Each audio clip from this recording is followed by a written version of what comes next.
Our cricket coverage continues on Thursday evening from St Lucia. It's live ball-by-ball commentary of England's tour of the West Indies. We brought you the one-dayers. England have made a good start in the T20s. Yeah, very good start. Third one coming up, as we said, Thursday. They've moved on to St Lucia. And joining us, I guess, from St Lucia now is the England spinner, Adil Rashid. Hi, Adil. Hey, Adil.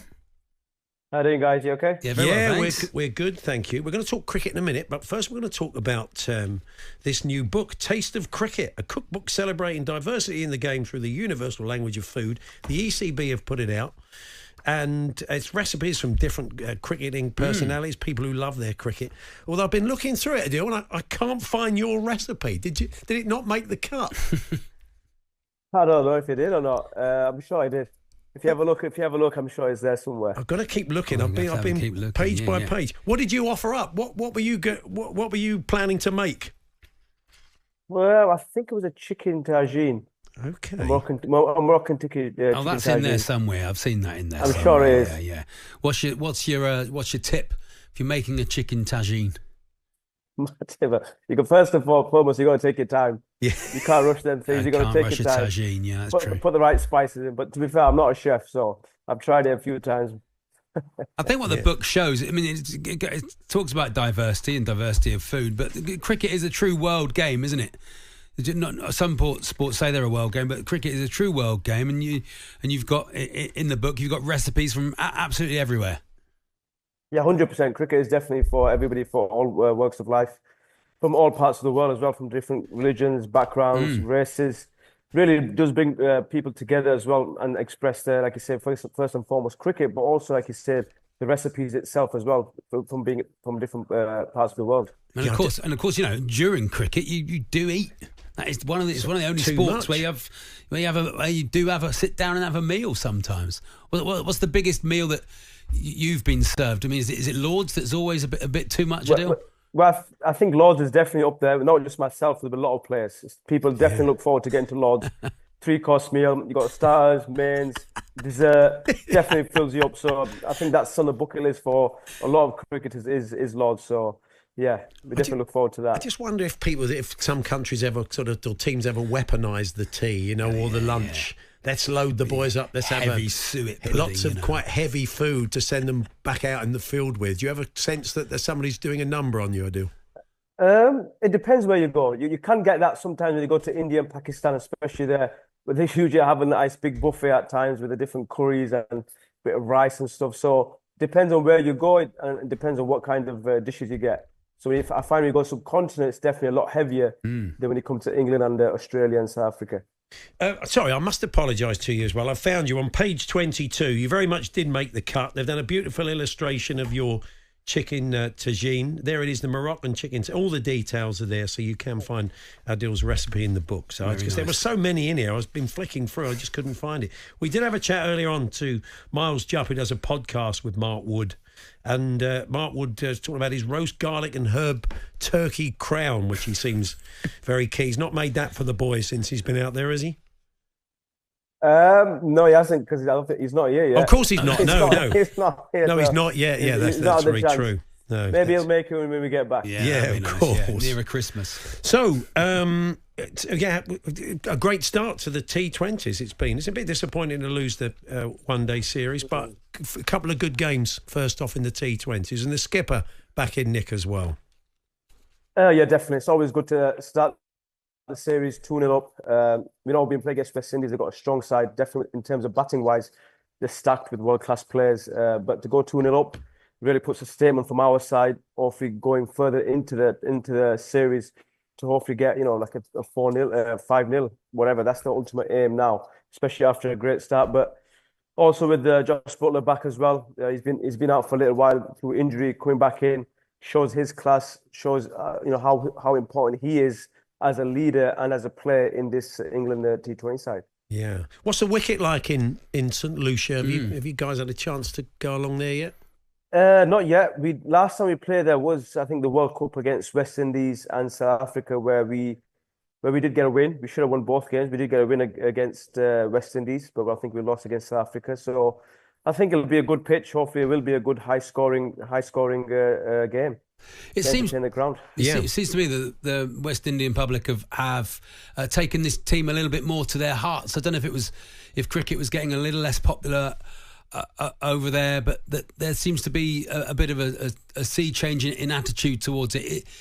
That must be good. A good West Indies team is good for cricket, isn't it? Yeah, 100%. They're definitely passionate about their cricket in the Caribbean. From all the islands, you definitely have a different vibe as well. But now, like you say, the West Indies teams, you got world-class players like Pooran, Russell, Rutherford, all these players that have really established themselves as international cricketers, but also in the IPL as well, where they've gone out really, took it by storm as well. So, and people love their cricket here. They enjoy coming out, enjoy the culture as well, where it's not just a game at the game going on. They also have the food and all the other activities to do as well at the ground. So it's definitely a big thing here in the Caribbean. Well, you guys are a bit surprised that Reece Topley's picked up a match fine for the chair incident. He was obviously very frustrated. He'd slipped over. He's got a poor injury record, and he was obviously a bit upset after the slip hurting his knee. A bit surprised he's been fined 15% of his match fee. I think these kind of things happen, especially when you're frustrated and if you actually come back from a slight injury or you've been off for a little while and something like that happens, at that moment in time, things can just, take over. You might get frustrated or whatever it is. And for him, that's what it was, just a bit of frustration shown. And if it was that 15% match fee, I think that's what it is. I think that's the laws or whatever that is. The match referee sees something, and that's what they put in place. So I don't think we're surprised at all. I don't think he's surprised, but it is what it is, I think. And somebody you've been sort of mentoring, Jaffer Shohan, has headed back home. He's going to be off with the Lions, and he's off to the Big Bash as well. But we've got some good young bowlers, some good young spinners coming through. Yeah. I know he's somebody that you highly rate and work with. Yeah, definitely. He's come a long way, especially from 2 years ago, from not having a county or a club to now representing or being on England full tour.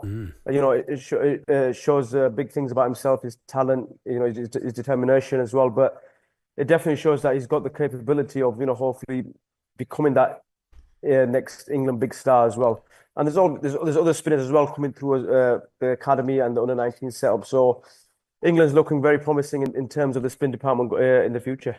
They've got to get you out the team first. Exactly. You're going to be hanging around for a while. I mean, I couldn't believe that. I mean, I remember watching you come up through the ranks, and here you are at 36. It is still quite hard to believe that's how quickly the time goes for me, let alone you. But you're still enjoying yourself, and you plan to keep going. Yeah, definitely.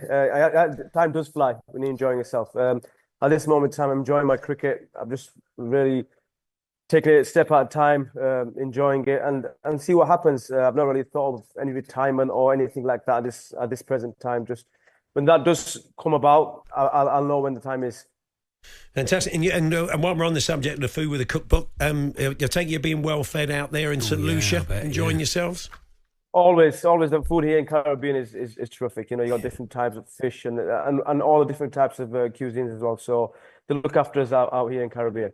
Nice one. Yeah. Well, we wish you well on Thursday, Adil. Thanks very much for joining us. All the best. No problem, guys. Thank you very much. Adil Rashid there, England spinner.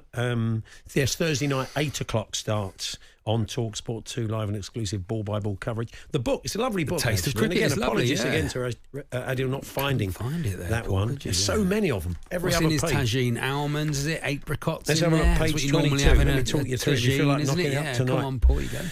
Adil says, my favourite dish on the cricket circuit is the Moroccan cricket tagine. They make it at Lord's in the players' dining room. He reckons this one is a good one. What's it got in it? The smoked paprika, the cumin, the pepper, the turmeric, the ginger, the coriander, the cinnamon. Oh, lovely. The skinless and boneless chicken. Oh, yeah. There we are. It's all there. The garlic, the tomatoes, and other ingredients. Very nice. Paul, go through them all. This is, we've got a text here. He's kept his name off it, or her name off it. Paul, I cooked my special beef stroganoff for a girl once, and she, like you, asked what my secret was. What I replied my secret was to get my mum to cook it. That's right. Didn't take kindly to it. Walked out of our date. Oh, really? Better off without. At least you knew he was honest. Exactly. He's an honest man there. He was feeding you big beef stroganoff. Indeed. On AM, on DAB, via the talkSPORT app and on your smart speaker. talkSPORT.